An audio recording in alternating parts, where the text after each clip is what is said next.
students, how are you all? Hope you all are fine. Welcome to your SST class. Today we are going to read about chapter 8 of geography. Its name is Human Environment Interaction, the Tropical and the Subtropical Region. Tropical और subtropical region के बारे में आज हम इस lesson में पढ़ने वाले हैं बेटा. ट्रॉपिकल रीजन क्या होता है? जो इक्वेटर के पास होता है. मीन्स आप अगर अपने लेसन में पढ़ेंगे तो वो ट्रॉपिकल रीजन जो है वो इक्वेटर के आसपास का एरिया होता है. तो इसमें हम बेटा सबसे पहले पढ़ रहे हैं एक स्टोरी जो कि रेणुका की स्टोरी है. वो अपने अंकल से 4 महीने बाद मिलती है और उसे जो है बेटा वाइल्ड लाइफ फोटोग्राफी का बहुत शौक होता है. तो उसके अंकल जो फोटोग्राफर हैं वो उसे क्या करते हैं, एक बुक देते हैं जिसमें वो क्या देखती है, डिफरेंट पिक्चर्स देखती है जिसमें डिफरेंट टाइप्स के लोगों की फोटोज होती हैं, उनके बच्चे जो हैं उनकी फोटोज होती हैं. अलग अलग तरह की एक्टिविटीज में सभी क्या होती है, परफेक्ट होती है. किसी को फिशिंग करना आता है, किसी को ड्राइंग करना आता है. तो वो कहती है कि सभी तरह के लोग जो हैं वो अपने आप को अडॉप्ट कर लेते हैं उस एनवायरनमेंट में जहाँ वो रहते हैं. तो इस स्टोरी में यही कुछ दिया गया है. You can read in your books also. उसके बाद है बेटा life in the Amazon basin. आपका फर्स्ट टॉपिक स्टार्ट होता है कि अमेजन बेसिन की लाइफ कैसी है, वहाँ पर क्या होता है.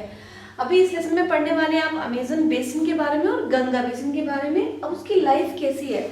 लाइफ से पहले हमें उसका जो आपका जो एरिया है, मीन्स आपका जो इक्वेशन लोकेशन होती है, हमें वो पढ़ना ज़रूरी है. तो हम उसकी लोकेशन के बारे में पढ़ रहे हैं. जैसे कि हमारा जो अमेजन बेसिन है वो क्लोज टू इक्वेटर है. क्लोज टू इक्वेटर का मतलब 10 डिग्री नॉर्थ की तरफ और 10 डिग्री साउथ की तरफ है इक्वेटर के पास. इसे हम इक्वेटोरियल रीजन के नाम से भी जानते हैं. बेटा यहाँ पर एक नदी बहती है. One river flows into the another body. यानी कि अमेजन नदी जो है जब वो डिफरेंट एक पार्ट से दूसरी पार्ट में मिक्स होती है, मीन्स नदी का कोई भी एक पार्ट जब दूसरी नदी के अंदर मिलता है तो वो क्या होता है, रिवर्स माउथ. क्या होता है, रिवर्स माउथ. आपको याद हो हम अमेजन बेसिन जो है उसके साथ कई जो है नदियां मिलती हैं, कई ट्रिब्यूटरीज हैं जो उससे मिलती हैं. और जब ये सभी मिलकर एक जगह पर क्या करते हैं, अपने पानी को, अपने वाटर को ड्रेन करते हैं, तो वो जगह क्या बन जाती है, एक बेसिन. तो अमेजन बेसिन भी ऐसे ही बना है. नेक्स्ट पॉइंट आता है बेटा numerous tributaries to form Amazon basin. अभी मैंने बताया numerous tributaries add their self to form the Amazon basin. Amazon basin को बनाने के लिए क्या है, अमेजन नदी में बहुत सारी नदियां जुड़ी हैं जिससे कि हमारा अमेजन बेसिन बना है. जैसे मैंने अभी आपको बताया कि बहुत सारी नदियां जो अमेजन में मिलती हैं और अमेजन जब ड्रेन होता है एक जगह पर अपने पानी को ड्रेन करता है तो वो जगह क्या कहलाती है, बेसिन. ठीक है. अब वो कहते हैं कि जो हमारी नदी है वो कहाँ कहाँ कौन कौन से पार्ट्स में ड्रेन होती है, जैसे ब्राजील में, बोलिविया में, पेरू में, कोलंबिया में. ठीक है. अच्छा, अब एक है आपका डू यू नो की साइड में, जो है इसे डिस्क्राइब किसने किया, ढूंढा किसने, who discovered this Amazon basin. तो स्पेनिश लोगों ने डिस्कवर किया था अमेजन बेसिन को. ठीक है. और इसका नाम अमेजन बेसिन पढ़ा कैसे बेटा, यहाँ पर क्या हुआ था, जब स्पेनिश लोगों ने यहाँ पे क्या किया, मतलब इसको ढूंढने के लिए आए तो वहाँ के जो लोग थे, जो वहाँ रह रहे थे अमेजन बेसिन के लोग, उन्होंने उन पर अटैक कर दिया. उन्हें देखकर उन्हें पता चला, उन्होंने हर सिर पर क्या पहना होता है, हेड गियर्स. आपने देखा होगा खुद को बचाने के लिए हम एक क्या पहनते हैं, हेड गियर पहन लेते हैं ना सर के ऊपर, गर्मी से बचने के लिए, धूप, टर्बन वगैरह, है ना. तो एक हेड गियर और ग्रास की स्कर्ट पहन रखी थी. तो ऐसा जो है स्पेनिश लोगों के टाइम में रोमन राजा थे तब होता था और उसे वो अमेजोन बोलते थे. तो इसलिए उन्होंने क्या करा, इसका नाम क्या रख दिया, अमेजोन बेसिन. तो इस तरह से इस बेसिन का नाम क्या पड़ा, अमेजन बेसिन. और ये वर्ल्ड का लार्जेस्ट रिवर बेसिन है. अमेजन बेसिन जो है वर्ल्ड का लार्जेस्ट रिवर बेसिन है. अब आपको कंफ्यूजन हो रहा होगा कि नाइल के बारे में भी यही कहा जाता है कि जो है ये वर्ल्ड का लार्जेस्ट जो है बेसिन है. अब दोनों की कंफ्यूजन को दूर करने के लिए हमें एक बात पता होनी चाहिए, जो world's largest river Amazon basin है ये क्या करता है बेटा, कंजर्व करता है सबसे ज्यादा वाटर को. और जो आपका नाइल है वो क्या है, लॉन्गेस्ट है.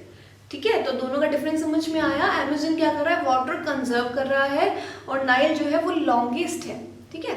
तो इसलिए क्या है, वर्ल्ड्स लार्जेस्ट रिवर है. नेक्स्ट पॉइंट की तरफ चलते हैं बेटा, दैट इज क्लाइमेट.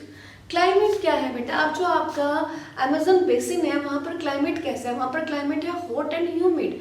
आप सभी जानते हो इक्वेटोरियल रीजन में है और जब वो इक्वेटोरियल रीजन में है तो क्या होगा, इक्वेटर के पास गर्मी होगी, ह्यूमिडिटी होगी. तो वहाँ पे दिन हो या रात सभी में मौसम कैसा रहता है?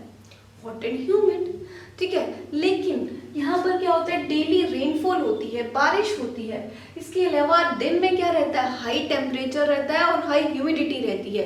लेकिन जैसे ही रात होती है वो हाई टेम्परेचर क्या हो जाता है, लो हो जाता है, लेकिन जो ह्यूमिडिटी है वो सेम रहती है, वो डाउन नहीं होती है, ठीक है।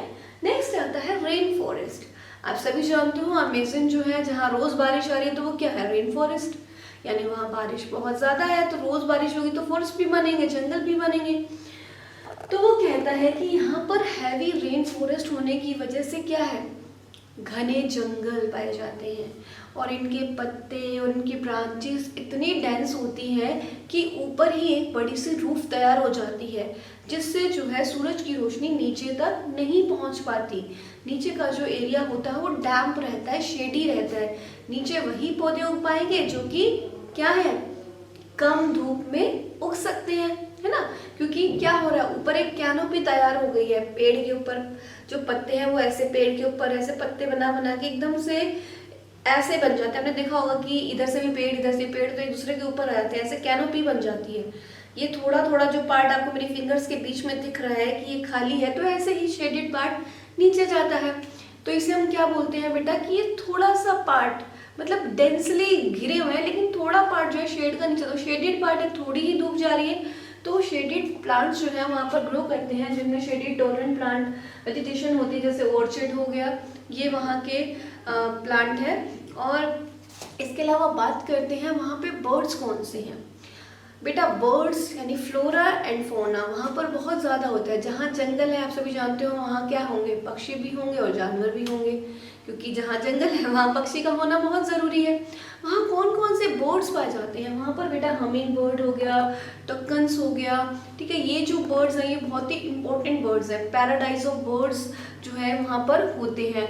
और इनकी जो है ज़्यादातर आपको चर्पिंग, बहुत तेज़ तेज़ आवाज़ सुनाई देती रहती है जंगल के अंदर। इसके अलावा यहाँ पर जो है जानवर बहुत सारे पाए जाते हैं, जैसे मंकीज़ हो गए, स्लोथ हो गए, और आपके आंट ईटिंग एनिमल्स हो गए, टेपायरस हो गए, ये सारे जो है एनिमल्स वहाँ पाए जाते हैं। कहाँ पाए जाते हैं बेटा, अमेज़न बेसिन में। इसके अलावा यहाँ पर कुछ रेप्टाइल्स भी पाए जाते हैं, जैसे क्रोकोडाइल हो गया, पिराना हो गया, स्नेक हो गया, एनाकोंडा हो गया। ये सारे जो रेप्टाइल्स हैं वो भी कहाँ पाए जाते हैं बेटा, अमेज़न बेसिन में पाए जाते हैं। इसके अलावा यहाँ पर बेटा स्पेशल टाइप ऑफ फिशेस भी पाई जाती है, मतलब फिशेस की जो स्पीशीज है डिफरेंट डिफरेंट वो पाई जाती हैं। जैसे हम बात करें एक स्पेशल फिश की, पिराना फिश, जो कि फ्लैश ईटिंग होती है, जो कि क्या खाती है बेटा, मीट खाती है पिराना फिश। उसकी वैरायटी भी कहाँ मिलती है, अमेज़न बेसिन में ही मिलती है। तो इस तरह से हमने अभी क्या पढ़ा बेटा, इनके रेन फॉरेस्ट के बारे में, जिसमें हमने क्या पढ़ा है, इनके एनिमल्स के बारे में, इनके बर्ड्स के बारे में, और यहाँ पर क्या क्या रेप्टाइल वेजिटेशंस होती है, ठीक है। Okay, bye bye. In the next video, we'll read about the next part. Bye.